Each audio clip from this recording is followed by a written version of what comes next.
सदस्यों से आग्रह करूंगा कि संक्षिप्त में कर दे, बाकी जब इस विषय पर चर्चा होनी है। 163 श्री प्रभाकर रेड्डी। माननीय मंत्री जी। Answer is laid on the table of the House. Honorable member.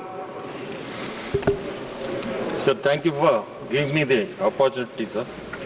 Sir, I would like to tell you that about 65 crore individuals are covered under Ayushman Bharat health cards. I would request the concerned minister that there is about 5 lakhs coverage at present for a family per year. I would request him, and the procedures now under this is about 1929. Our Andhra Pradesh government has got about 3,257 procedures. I request the minister whether the coverage, health coverage can be increased to about 15 lakhs and the procedures also increased to 3,250 procedures. Honorable Mantri ji.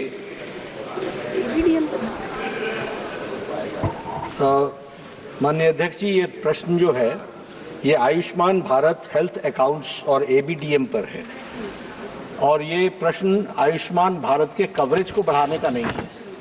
ये प्रश्न जो है वो हमारे आभा card के बारे में है और आभा कार्ड के बारे में हम ये बताना चाहते हैं कि हमारे आयुष्मान भारत डिजिटल मिशन के तहत हमने इसके जो कंपोनेंट्स हैं वो 4 कंपोनेंट्स हैं, कोर कंपोनेंट्स।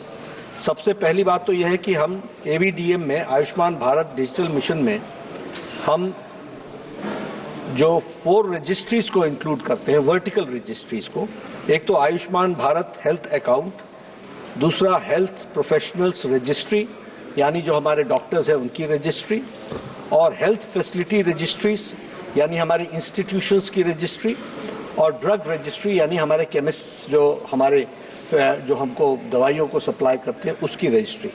ये 4 को एक प्लेटफॉर्म में लाने का प्रपोजल है और इसके 3 गेटवेज हैं और वो 3 गेटवेज हैं हेल्थ इंफॉर्मेशन कंसेंट मैनेजर, इसके माध्यम से हम एंटर कर सकते हैं, नेशनल हेल्थ क्लेम्स एक्सचेंज यानी जो हमारे क्लेम्स हैं उनको एक्सचेंज करने के लिए, और यूनिफाइड हेल्थ इंटरफेस UHI, इसके तहत हम इस गेटवे से हम एंटर कर सकते हैं।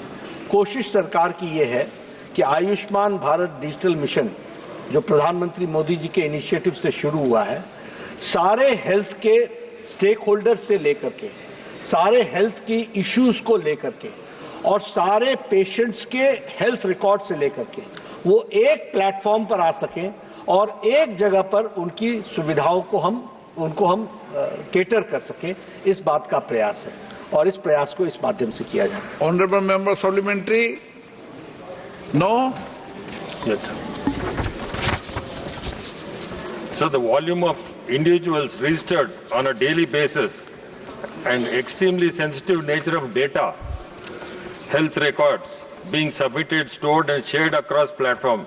Could the Honorable Minister explain the various steps undertaken by the central government to protect the sensitive and personal data of the fellow citizens who have registered for the Ayushman Bharat health accounts? Sir,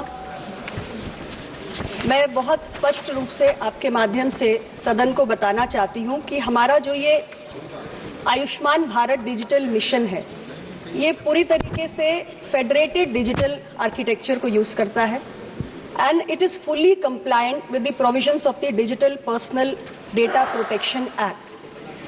As my senior minister has explained that there are 4 verticals or 4 components. One of the components is creation of the Aabha ID. This is a unique identification number which is given on a digital health ecosystem to every patient. Patient के जो भी personal health records होते हैं उनकी किसी भी प्रकार की कोई सेंट्रलाइज रेपोजिटरी मेंटेन नहीं की जाती है।